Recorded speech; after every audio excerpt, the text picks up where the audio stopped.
Ito yung sinasabi ko. Nagsabita na.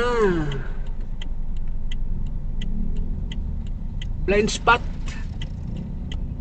Blind spot, baby. Blind spot, baby.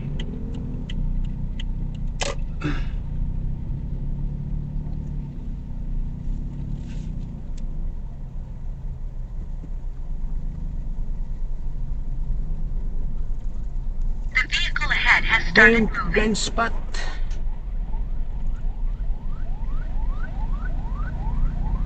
Traffic na nga.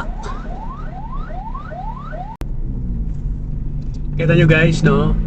Yun yung mga pwedeng mangyari kung lagi nating sasanayin na dumidikit sa mga truck. Alam nyo po kasi yung mga trucks, yung mga katulad yung mga trailers, mga blind spot po talaga yan, lalo kayo ay masyadong nakadikit. Ayan po yung nangyayari. Possible na magkasagian kayo, maipit kayo dyan sa tagiliran, katulad nung nangyari kanina. Lalo doon sa circle na yan kasi sobrang traffic, tapos bumper to bumper, kung didikit na didikit tayo dyan sa gilid ng truck,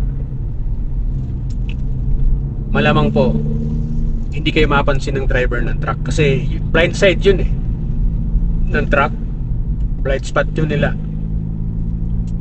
Kaya kung alam nyo na mayroon kayong mga kasabayang mga truck, hanggat maaari umiwas na, kayo na po yung lalayo. Paunahin nyo na sila, wala namang mawawala Yaan nyo sila mauna. Ang malaga, hindi kayo maipit, hindi kayo matamaan, hindi kayo masagi mga trucks, kasi malaking abala po yan pagka ganyan ang nangyayari.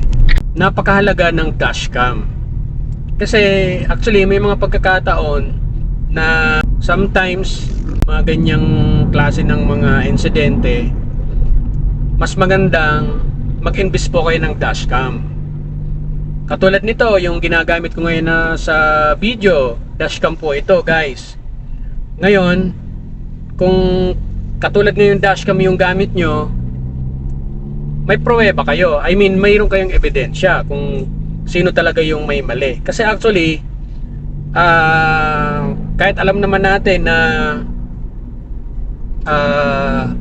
may mga blind spot talaga yung mga trucks, so mahalaga pa rin na mayroon kayong ebidensya.